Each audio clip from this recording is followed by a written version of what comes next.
Eso. Ya también estamos acá, ¿no? Dice, sí. Yo creo que sí, ya o no. A ver. Comprobando conexión. No, ya saben que estamos en que si una cosa y la otra. Ahora ahí. Ahora sí, ya estamos. Ahora sí. Hola. Ya empezaron a unirse. ¡Qué bueno, qué bueno! Hola. Creo que es mejor este horario. De entre 10, 3, Sí, 10. bueno, para Ana Gabriela, que ya se conectó con nosotros, ¿cómo se llama? Muy bien, Ana Muchas Gabriela, gracias. muy bien. Algo que queríamos decirles primero es que estoy muy contento. Fíjate que me di cuenta que con la noticia que dimos la vez anterior de la unión de Colombia y México, tuvimos un montón de gente de Colombia que nos vio, un montón. Entonces, saludos a todos nuestros amigos, hermanos, hermanas, amigas de Colombia, porque pues la comunidad en Colombia está creciendo muchísimo, está padrísimo. Y también se conectaron con nosotros muchas personas de Brasil. De Brasil, entonces, cierto. Muchas personas de Brasil. Entonces, qué bueno que estamos pues ampliando la posibilidad de llegar a más gente. Muchísimas gracias. Ya saben que pues aquí andamos y que tenemos además varias cosas pendientes porque hemos estado pues con mucho trabajo con respecto a este tema que provocó una especie como de pues mucho movimiento, claro, ¿no? Entonces, todo lo que provocó es porque es el tema, que es un tema complejo, es un tema que provoca un montón de opiniones, que es el tema de la manera como en la mirada existencial pensamos sobre eso llamado psicopatología, ¿no? Entonces, bueno, saludos a los que están en Instagram, saludos a los que están en Facebook Live, y entonces vamos a empezar así con todo. ¿No? Okay. Vamos a empezar así que diga. Ya es momento de arrancar. Muy bien. Una de las preguntas que tenemos pendientes, porque queremos abarcar las preguntas que ustedes nos han hecho. Una primera pregunta que tenemos pendiente es sobre ya que se cae esta cosa, sobre lo sano o no sano. ¿Cómo sería la mirada existencial de lo sano o no sano? ¿Cómo se entiende el binomio salud-enfermedad? Son dos preguntas que nos hicieron que de alguna manera se pueden unir perfectamente, ¿no? Entonces, hola a todos los que se han ido uniendo, muchísimas gracias. Bueno, acuérdense, una de las cosas que hemos estado diciendo, compartiendo Max y yo aquí, es que de entrada, fíjate, es bien interesante esto, ¿no? El sano, no sano, binomio salud-enfermedad. Ahí ya empezamos con problemas desde una perspectiva más fenomenológico-existencial. Claro, porque después se baja normal y anormal. Y etcétera, pero todos son binomios. Es una mirada completamente bipartidista, parte en dos, una mirada binaria, de alguna manera. Y justo la perspectiva existencial fenomenológica intenta ir más allá de las posiciones binarias que son típicamente cartesianas. Entonces, esta es una mirada que intenta ir más allá para ser post-cartesiana y entonces salir del binomio, en donde diríamos que todo lo sano tiene algo de enfermo, todo lo enfermo tiene algo de sano, lo sano se mueve hacia lo enfermo naturalmente, lo enfermo se mueve hacia lo sano naturalmente. Un poco, ¿saben como qué ejemplo, como qué esquema? Como el yin-yang. No, bueno, que le llaman el yin yang, ya han visto este círculo que rojo, negro con blanco, que tiene esos como pececitos, y que cada uno de los pececitos tiene como un ojito, ¿no? Entonces, el blanco tiene su ojito negro, el negro tiene su ojito blanco, ¿no? Bueno, primero, parecen pececitos, porque es un esquema que quiere representar el dinamismo, el movimiento, no están quietos, están como en movimiento, exacto. Y además, el negro lleva en sí la semilla del blanco, y el blanco lleva la semilla del negro. Entonces, el que lleven esta semilla nos habla justamente de que estamos pues en esta posibilidad de estar como más en movimiento y no necesariamente rígidos. Claro. Una cosa antes, fíjate que estoy viendo que desde la vez pasada nos han dicho que hay como solicitudes en Instagram, veo, como para estar en vivo, como en plática en vivo, pero no podemos hacer eso porque para empezar no sabemos. No sé si podamos, pero no sabemos. No, bueno, sí, yo sé que no puedo, no sé. ¿No? Entonces no le queremos ni mover a este asunto, entonces sé que nos están mirando. Si ustedes tienen alguna pregunta, pueden hacerla por escrito para que la tomemos en cuenta. Si no nos alcanza a tomarla en cuenta hoy, la tomáramos en cuenta la siguiente. Claro, claro, y pensaba cómo eso tiene movimiento incluso con la palabra, por ejemplo, la palabra histeria. Gracias, Manuela. Cómo en un primer momento se vivía como una enfermedad. Ajá. Y en un segundo momento sirvió para hacer como muchísimas propuestas libertarias, ¿no? Respecto a la condición de la mujer en la sociedad. Por ejemplo, y tantas cosas, ¿no? Me acuerdo esta frase famosa de Foucault, ¿no? Que dice, en nombre de la salud se han cometido grandes crímenes. Incluso lo podemos meter también, ya ves que estamos en el mes de la salud sexual. Ajá. Híjole. ¿Sabes que hoy es Día de la Mujer Indígena? No, no sabía. Hoy es Día de la Mujer Indígena. ¿Qué tal, no? Qué belleza. Claro, y entonces es tiempo de seguir cuestionando, porque, por ejemplo, la sexualidad es presa, déjame decirlo así, de la salud. O sea, sí, siempre estamos pautando una sexualidad con posibilidades de salud o con posibilidades de enfermedad. La sexualidad, y podríamos agregarle las emociones. Las emociones también. O sea, las emociones también son presas, me gusta tu metáfora, ¿no? Son presas de la salud, del binomio salud-enfermedad, las emociones. O también podríamos decir las conductas, los pensamientos, el comportamiento, las formas de relacionarnos. Sí. O sea, estamos presos de ese parámetro salud-enfermedad. Entonces, la propuesta existencial fenomenológica es una invitación a ir más allá de ese binomio, más allá de esa lucha entre estas dos propuestas que quieren verlo todo de forma binaria, dividido entre esas dos posibilidades. Claro, claro, y de ahí surgen estigmas, surge toda una política de lo que es permitido, de lo que no es permitido, y entonces de verdad ojalá podamos, me gusta como dices, como atravesar o ir más allá del binomio salud-enfermedad. Exacto, entonces aquí sí viene al caso, miren. Para atravesar el binomio, exacto, ¿no? Entonces, bueno, eso es parte de la propuesta que hemos estado tratando de compartir, es pensémoslo más de una forma mucho más compleja. Eso no significa que no haya formas de emoción, de sexualidad, de comportamiento, de pensamiento, de relacionamiento, que no nos produzcan sufrimiento, que no nos sean incómodas. Sí, claro.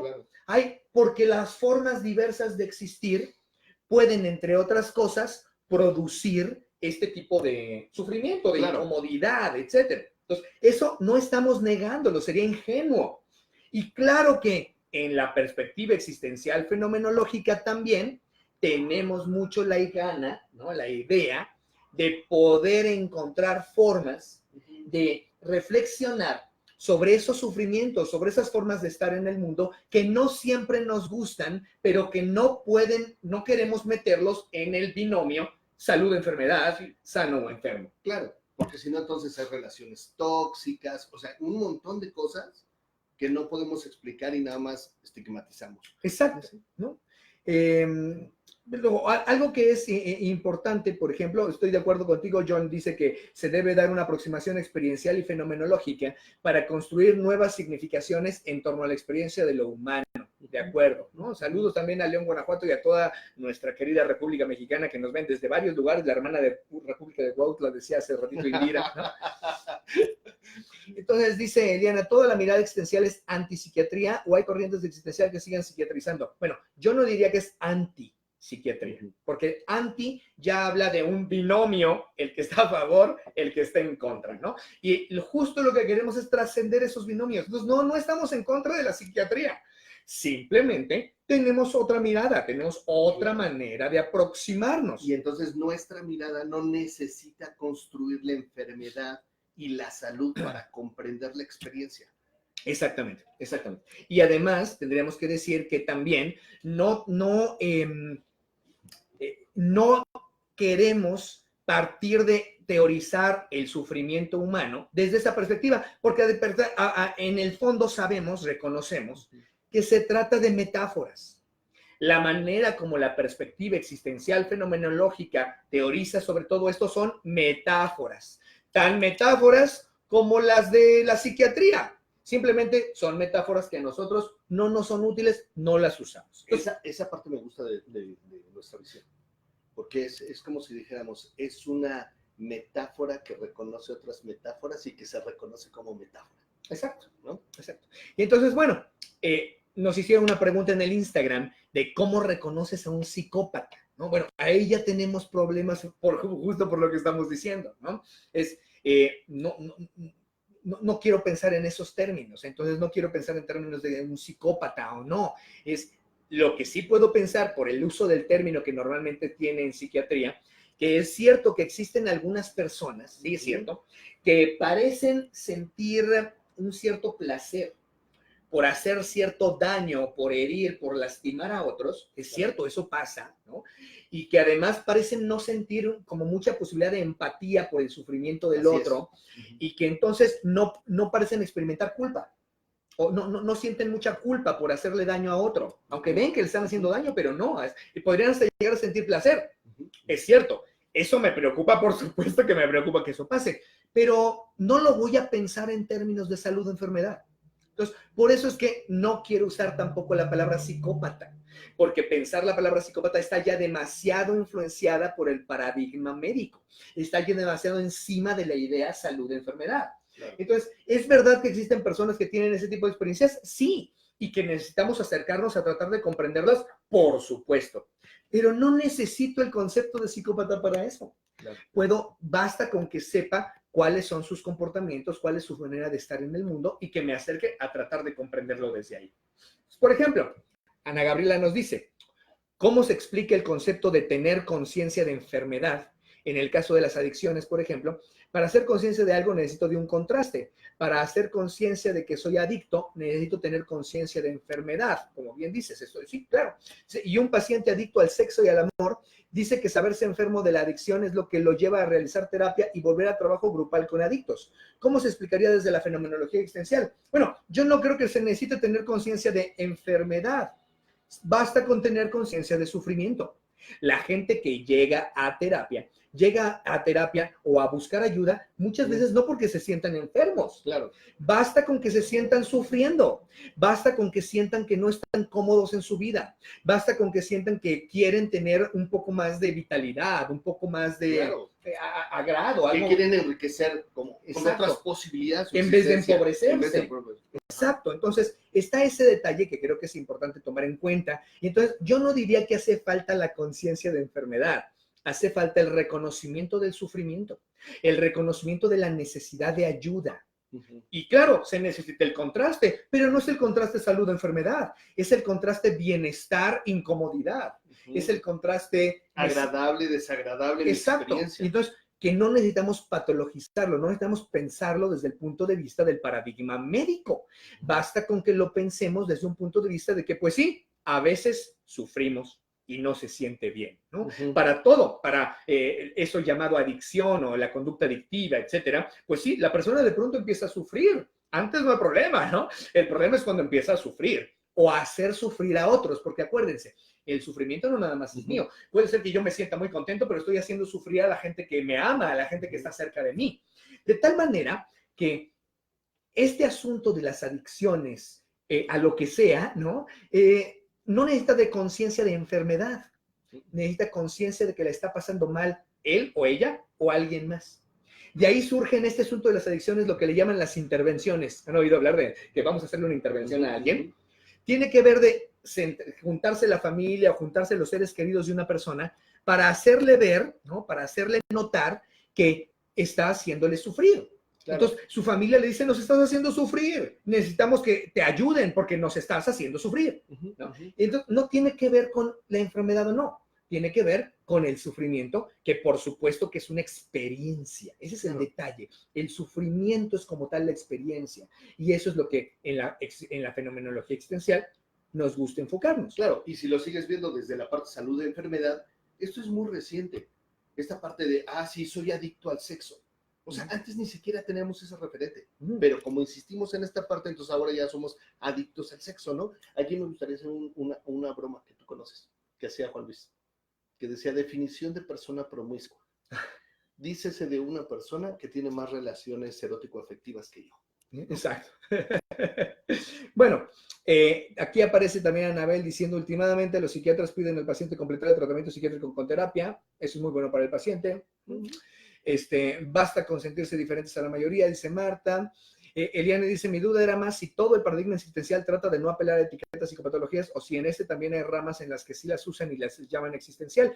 Claro, Eliana tiene razón, Ella tiene razón.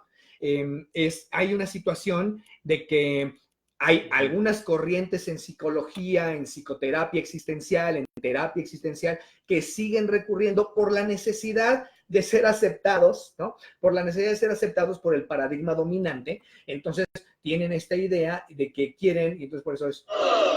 Quieren ser científicos. No, exacto, entonces siguen aceptándolo, es cierto, y bueno, es respetable que quieran ser parte de ese paradigma, de ese mainstream, digamos, como de esa tendencia predominante. Pero lo que es cierto es esto, no es necesaria y Ernesto Spinelli, y yo estoy de acuerdo con él, considera que el problema de eso es que se le pierde parte de la riqueza, de la originalidad, de la belleza, del paradigma existencial fenomenológico, que nos invita a pensar de otra manera. Entonces, aunque hay escuelas existenciales que lo hacen, sí, pero para hacerlo necesitan dejar la fenomenología. Es cuando hacen eso, lo hacen desde un punto de vista no tan fenomenológico, que quieren fenomenologizar, pero no es tan fenomenológico. Empiezan a tener que recurrir a otros aspectos, porque el que tiene que ponerle el nombre a la psicopatología es el externo, no el que está padeciéndolo. El que está padeciéndolo, lo que vive es que está sufriendo. Así es. Una última pregunta, porque tenemos que contestar las preguntas que estaban pendientes. Dicen...